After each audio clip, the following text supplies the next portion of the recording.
नमस्कार, आप सभी का the world sky weather YouTube channel पर हार्दिक स्वागत है। आज के वीडियो में अगले 10 दिनों के दौरान देश भर में कैसा मौसम रह सकता है उसके बारे में जानकारी दी जाएगी, जिसमें सभी मौसमी प्रणालियों के बारे में जानकारी देंगे। जैसे कि अभी झारखंड और आसपास के क्षेत्रों पर बना हुआ मजबूत लो प्रेशर एरिया जैसे जैसे पश्चिम दिशा की तरफ बढ़ रहा है, उसकी वजह से आने वाले दिनों के दौरान मध्य भारत और पश्चिम भारत के क्षेत्रों में किस प्रकार बारिश की गतिविधियों में बढ़ोतरी होने की संभावनाएं हैं। इसके अलावा बंगाल की खाड़ी में अब जल्द एक और मजबूत सिस्टम बनने की संभावनाएं हैं। उस सिस्टम का ट्रैक किस प्रकार रहेगा और उस सिस्टम से देश के किन किन राज्यों में भारी से अति भारी बारिश का दौर बढ़ता हुआ देखा जाएगा। मानसून की प्रोग्रेस अब काफ़ी तेज़ी से देश के कई राज्यों में हो चुकी है और आने वाले 7 दिनों के दौरान मानसून देश के किन राज्यों को कवर कर सकता है उसके बारे में भी इसी वीडियो में एक डिटेल इन्फॉर्मेशन दी जाएगी। तो आप सभी इस वीडियो को पूरा ज़रूर देखिएगा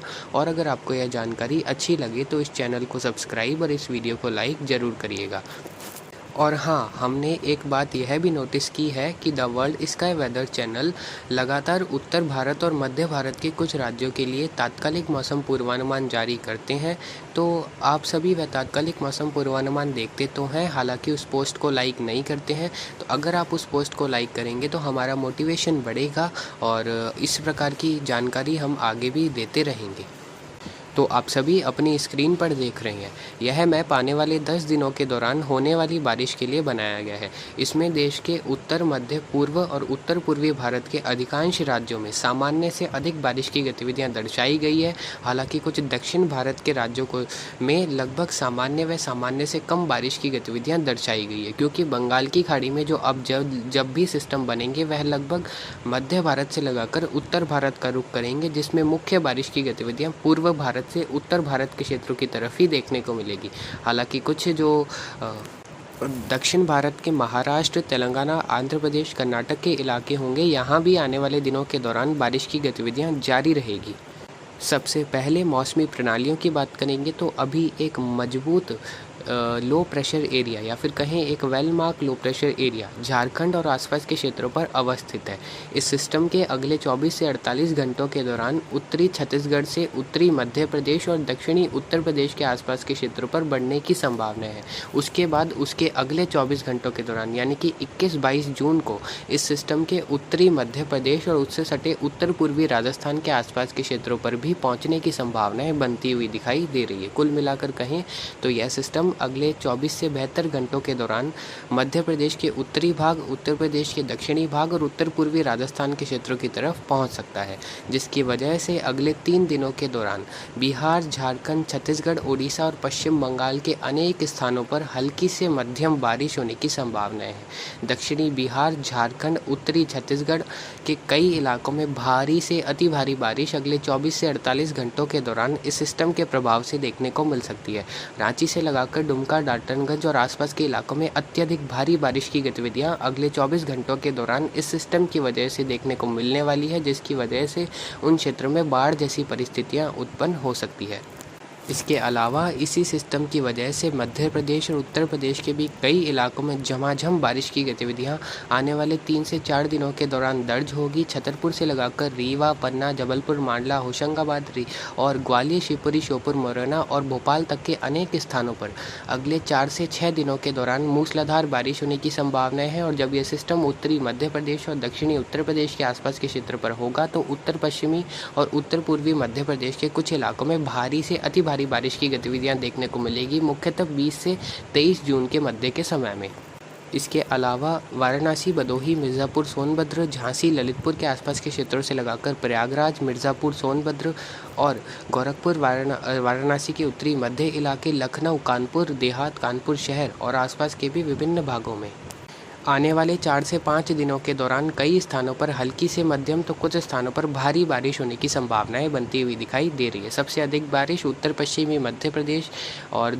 आसपास के इलाकों पर इस सिस्टम की वजह से देखने को मिल सकती है अगले 24 घंटों के बाद से। इसके अलावा जो अभी वर्तमान में उत्तर पूर्वी राजस्थान और आसपास के क्षेत्रों पर सर्कुलेशन बना हुआ है, वह सर्कुलेशन जो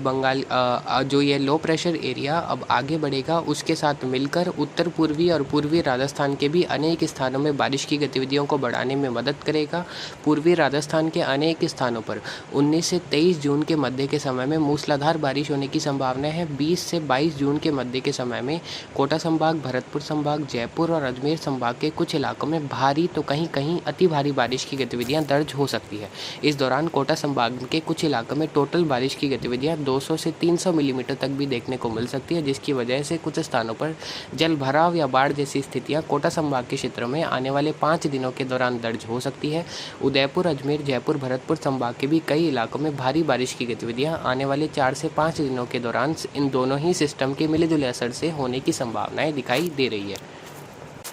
वहीं जो पंजाब, हरियाणा, दिल्ली, जम्मू कश्मीर, हिमाचल प्रदेश और उत्तराखंड के इलाके हैं, यहाँ भी अभी अगले 2 दिनों के दौरान कहीं कहीं बारिश की गतिविधियां दर्ज हो सकती है। हालांकि 20-21 जून से उत्तराखंड और हिमाचल प्रदेश के विभिन्न भागों में हल्की से मध्यम बारिश की गतिविधियां शुरू हो जाएगी। 22-23 जून से लगाकर 27-28 जून के मध्य के समय में जम्मू कश्मीर, हिमाचल प्रदेश, उत्तराखंड, पंजाब, हरियाणा, दिल्ली और पश्चिमी उत्तर प्रदेश के विभिन्न भागों में हल्की से मध्यम बारिश की गतिविधियां दर्ज होगी, यानी कि लगभग 30 से 60 मिलीमीटर तक की बारिश कई इलाकों में दर्ज हो सकती है। कुछ स्थानों पर भारी बारिश की गतिविधियां भी इस समय अवधि के दौरान दर्ज होने की संभावना है, क्योंकि जो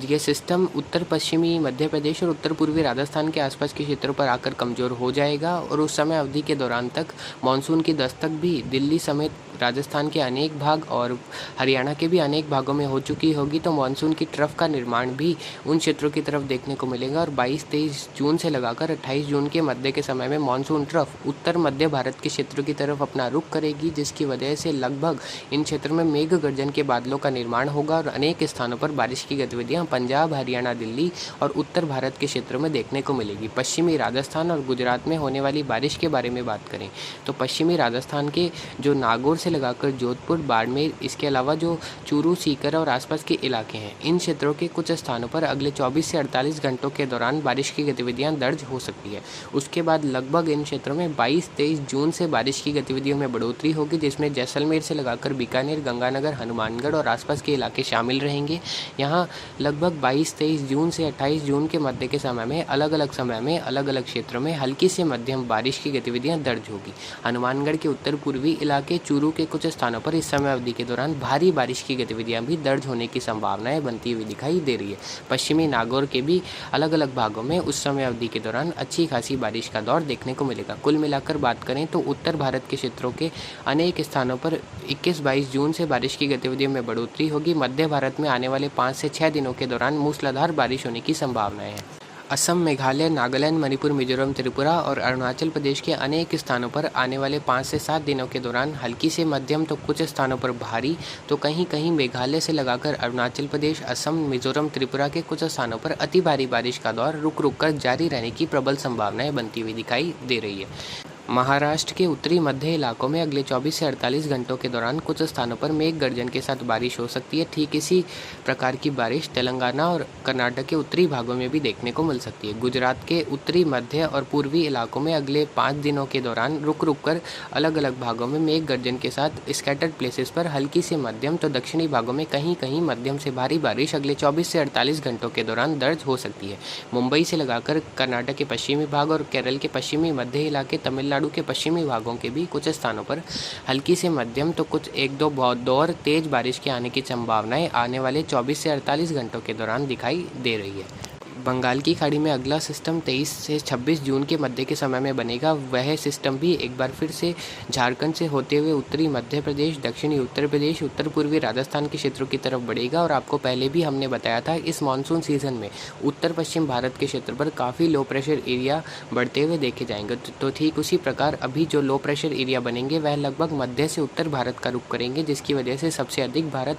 बारिश पूर्वी भारत, मध्य भारत और उत्तर पश्चिम भारत के क्षेत्रों में ही आने वाले समय के दौरान देखने को मिलेगी। तो जब यह सिस्टम भारत के अंदरूनी भागों की तरफ पहुंचेगा 24-25 जून को, तो 24 जून से 28 जून के मध्य के समय में उड़ीसा, छत्तीसगढ़, पश्चिम बंगाल, झारखंड, बिहार, मध्य प्रदेश, उत्तर प्रदेश, राजस्थान, दिल्ली, हरियाणा, पंजाब और उत्तर भारत के अनेक स्थानों पर भारी बारिश होने की संभावना है। 24 से 30 जून के मध्य के समय में अलग अलग क्षेत्रों में रहेगी। 28-29 जून से 2 जुलाई के मध्य के समय में बंगाल की खाड़ी में एक डिप्रेशन या फिर डीप डिप्रेशन की कैटेगरी का सिस्टम बन सकता है, जिससे भीषण बारिश की गतिविधियां जुलाई के प्रथम सप्ताह में उत्तर भारत, मध्य भारत और पूर्वी भारत के क्षेत्रों में देखने को मिल सकती है। तो आने वाले 15 दिन उत्तर मध्य भारत के क्षेत्रों में काफ़ी अधिक बारिश लेकर आने वाले हैं। तो इस प्रकार की बारिश आने वाले दिनों के दौरान संभावित थी। अब आप अपनी स्क्रीन पर देख रहे हैं, थोड़ा सा पूर्वानुमान मानसून को लेकर भी दे देते हैं। तो जिस प्रकार आप अपनी स्क्रीन पर देख सकते हैं, बीते 48 घंटों के दौरान मानसून काफ़ी तेज़ी से गुजरात, मध्य प्रदेश, झारखंड, छत्तीसगढ़ और राजस्थान के अनेक स्थानों पर आगे बढ़ चुका है। अगले 24 से 72 घंटों के दौरान मानसून के कुछ इस प्रकार आगे बढ़ने की संभावना है। जो रेड लाइन आप राजस्थान के पश्चिमी मध्य इलाकों से लगाकर उत्तर प्रदेश के पश्चिमी भागों की तरफ देख रहे हैं और इसके अलावा जम्मू कश्मीर, हिमाचल प्रदेश, उत्तराखंड तक देख रहे हैं, यह मानसून की लाइन अगले 24 से 48 घंटों के दौरान आगे इस प्रकार बढ़ सकती है। तो कुल मिलाकर कहें तो पूर्वी उत्तर प्रदेश, मध्य उत्तर प्रदेश, संपूर्ण मध्य प्रदेश और बिहार के क्षेत्र में अगले 48 घंटों के दौरान मानसून की दस्तक हो जाएगी। उसके बाद मानसून दक्षिणी पश्चिमी उत्तर प्रदेश और कुछ पश्चिमी उत्तर प्रदेश के क्षेत्रों पर भी 20-21 जून तक पहुँच सकता है और जम्मू कश्मीर, हिमाचल प्रदेश, उत्तराखंड के भी कुछ भागों में 20 जून तक मानसून की दस्तक हो सकती है। उसके बाद मानसून 1 से 2 दिनों तक इसी क्षेत्र के आसपास रह सकता है या फिर थोड़ा बहुत आगे पीछे हो सकता है। 24 जून तक मानसून की दस्तक उत्तरी, मध्य और पूर्वी पंजाब के कई इलाकों में देखने को मिल सकती है। हरियाणा के लगभग ज़्यादातर भाग, उत्तर प्रदेश के संपूर्ण इलाके, दिल्ली के संपूर्ण इलाकों में 23-24 जून तक मानसून की दस्तक होने की प्रबल संभावना है। उसके बाद रहेगा पश्चिमी पंजाब, कुछ पश्चिमी हरियाणा के इलाके, इसके अलावा राजस्थान के कुछ सीमावर्ती पश्चिमी इलाके। यहाँ 27 जून तक सभी इलाकों में मानसून की दस्तक होने की संभावनाएं बनती हुई दिखाई दे रही है। अपर लेवल जो एटमॉस्फेरिक कंडीशंस है वह भी लगभग 27 जून तक इन सभी इलाकों में मानसून की परिस्थितियों के दर्ज होने के लिए पूरी तरह से अनुकूल बनती हुई दिखाई दे रही है। कुल मिलाकर कहें तो 27 जून तक मानसून देश के संपूर्ण राज्यों में छाने की संभावनाएं बनती हुई काफ़ी प्रबल दिखाई दे रही है। तो उत्तर पश्चिम भारत के इलाकों को मानसून की बारिश का काफ़ी तेज़ी से इंतज़ार है और इन क्षेत्रों के लोगों का इंतज़ार अब अगले 2 से 3 दिनों के दौरान पूरी तरह से ख़त्म होने वाला है, जब उत्तर पश्चिम भारत में 23-24 जून से झमाझम बारिश की गतिविधियां ट्रफ के प्रभाव से देखने को मिलेगी और मानसूनी सिस्टम उस ट्रफ को काफ़ी सक्रिय बनाए रखेंगे, जिसकी वजह से उत्तर पश्चिम भारत के अनेक स्थानों पर झमाझम बारिश की गतिविधियाँ मेघ गर्जन के साथ 23 जून से लगाकर 30-31 जून के मध्य के समय में देखने को मिलेगी। तो कुछ इस प्रकार आने वाले समय के दौरान मौसम रहने की संभावनाएं दिखाई दे रही है। तो फिलहाल अभी की अपडेट के लिए इतना ही। आगे की जानकारी के लिए बने रहे। नमस्कार, जय हिंद, जय भारत।